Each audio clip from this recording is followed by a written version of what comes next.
Chapter 4, Keep Your Eyes Open. Before the competition, Lionheart summoned Al-Lek. It's been a week since he has been working under Ixal. What do you think of your new general? He asked. Al-Lek was confused about what to say. I don't know how to say that, but he seems to be utterly unmotivated. He doesn't talk or put any effort to be friendly. I have neither seen him practice nor put any effort into the competition. He did his practice before dawn and he can't be friends because he cannot lie, which you obviously don't know. Lionheart said. He ordered him to be with Ixal all the time. Al-Lek came back bothered and frowning at what Lionheart said about Ixal. He can't be friends because he cannot lie. What does this imply? He thought. At a very young age, Leofrost lost his parents to an accident. All his possessions were sold in an auction, and as per the law, he has become the slave to the buyer. As a slave, he lost his name as well as his status as a commoner in society. He was then given a slave named Al-Lek by his master. His master had a daughter of his age. By the time they grew up, they started having affection toward each other. As a slave, he was unable to ask for her hand in marriage. He has to rank up his status as a commoner, and only an authoritative or higher standing person can do that. He tried to be noticed by solving their problems in the hope to catch the eye of the noble or even his master. Oddly, he came into notice when he started explaining the reason behind the White King's public decisions. His rational, straightforward, and clear thinking led him to the White King. He liked his thought process as he was able to almost decipher his decisions and thought him of some use. So, he named him Al-Lek Strom, which raised his status from slave to commoner and appointed him as a young advisor. After meeting the new king, on his way back, he was constantly trying to figure out why he elected Lionheart king. Although he doesn't have proper training and education to be one. Why he's so persistent about me working under Ixal. Why only he was chosen by all 4 sects of the Dragon Clan. If they truly belong to the Dragon Clan, why do he and Ixal have long hair? He was so perplexed by all these questions. But nothing can be done about it right now, as he requires more information about it. Instead, there is something more important, which is to tell his fiancée that they have to move in with Ixal without getting lectured by her. As his ears were still ringing with the last lecture he had from her. How could he demote you? How I fell in love with such an idiot. Who blunts out in front of the king. Why didn't you say sorry to him? Well. You never say that to me too, you better start practicing it. He was having this flashback when it took a deep sigh and shook his head. On competition day. Ixal and Al-Lek are standing at the gate of the arena. They are facing a large wooden gate. They could hear the cheering and shouting of the crowd. The arena is a huge circular building that can accommodate 5,000 people at a time. It is used for games, fights, and auctions. It has 2 big balconies opposite the entrance for the king and his guests. The walls of the arena are not that high and the seats with a better view are expensive, so they were reserved for the merchants and nobles. Suddenly, a boy came running to Ixal asking to see the king because he heard that he will be coming to the arena. Ixal points toward the king, who is coming with his advisors surrounded by guards.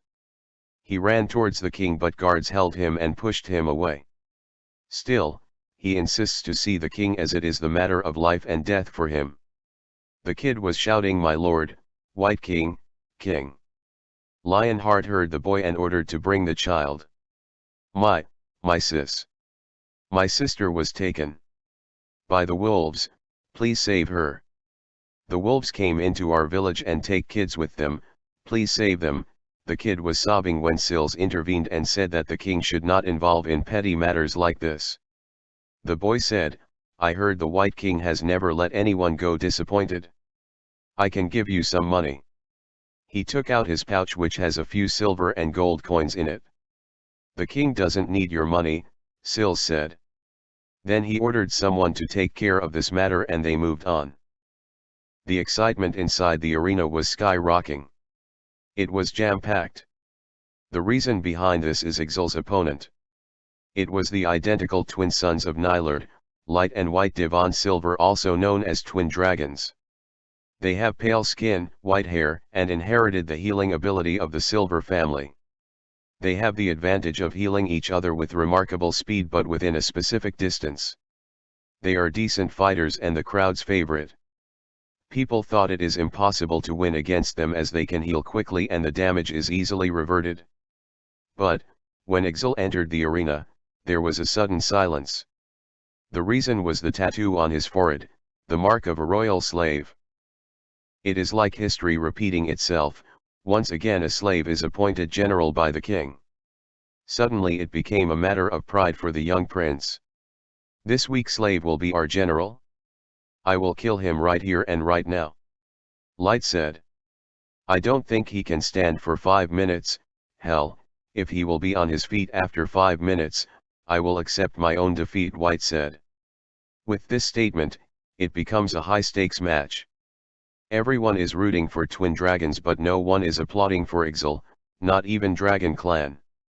The match begins with the king's signal. Light makes the first move, Ixal dodged easily. Then White attacked from the opposite side, and Ixal slipped that smoothly. That is a shocking view for everyone. They keep charging simultaneously but he kept dodging all of their attacks. That made them furious. People in the arena start murmuring, nobody knows what is going on, both princes are trying to land a hit but to no use. It is frustrating to watch. Ixal seemed to like playing with them. All the cheers turned into what are you doing, hit him. Hit him. That slave can't run forever. Keep him in one place, try from both sides. It is already 2-on-1 match but still for Ixal to dominate it is so unreal, even for the Dragon Clan. It could be seen that princes are getting tired and people fear that their prince will be defeated by a slave. Their anger can be heard. Stop running, you coward. You can't win if you keep running. Is that how Dragon Clan fights? Then some bold man from the Dragon Clan shouted, you morons, one keeps him sturdy and the other should hit. It is shameful for the clan to watch him fight like that. Desperate at the moment, the prince tries this shameful method. White was somehow able to hold him by cornering him and Light struck with full force. Ixal was able to defend himself by using White as a human shield. His sword went right in White's back and the force is enough that they bumped straight into the wall. At the same time, a boy fell off the same wall on Light and he fell down. He has blackberry juice which spilled all over the prince. He is all painted black and doesn't look like royalty now. The whole arena was silent. This angered him so much that he was about to kill that little boy but suddenly, there was a loud noise and he fell unconscious. Ixal hit him in the head from behind. White healed completely from his wound, about to reach for his sword and a foot was on it. When he looked up it was Ixal, standing above his head looking down at the prince. Your 5 minutes to defeat me are over, accept your defeat, or do you want me to draw my sword? He felt threatened, meanwhile Light recovered and went for the attack. Ixal turned around and Light was numbed by his penetrating gaze. He was unable to move as he remembered the first kick he had from him. Both the prince yielded in front of Ixal. He looked up and saw Lionheart in the eye and there was strange tension between them felt by everyone present there. Al-Lek was observing, thinking there might be something wrong between them. Hence, the winner was announced and the new general was selected. The next day in the king's chamber Lionheart summoned Al-Lek Strom for the report. He was standing there still and in deep thought, that's when Al-Lek broke the silence. That boy who fell on the prince during combat was the one trying to reach out to you on the balcony. He lives in a village near the forests of the Lost. The village lies on the outer skirts of our land. That's the reason it is not governed by any of the nobles. He claims that his sister was taken by the wolves as these animal attacks are quite frequent. My parents were also killed in such attacks. Since then I have kept an eye on such incidents but haven't heard about such cases. That boy might have been mistaken. After a brief silence, he said, I might have a solution. I request you to allow us to go to that boy's village and train ourselves. A few of the soldiers agreed to train under the new general. It will be favorable for us to train peacefully without any danger from foreign spies, and we can also investigate this incident. We can deal with wolves or any other mythical beast as our forces are already training there. Black Sheep, you have been with Ixal for some time now. When you were first appointed under him, you failed to observe him properly. But, I give you another chance. I want you to observe him keenly, what he does and how he does, all his progress, even if he scratches his head. Lionheart said with desperation. He continued, when you're with Ixal, keep your eyes wide open. Also good job, Al-Lek.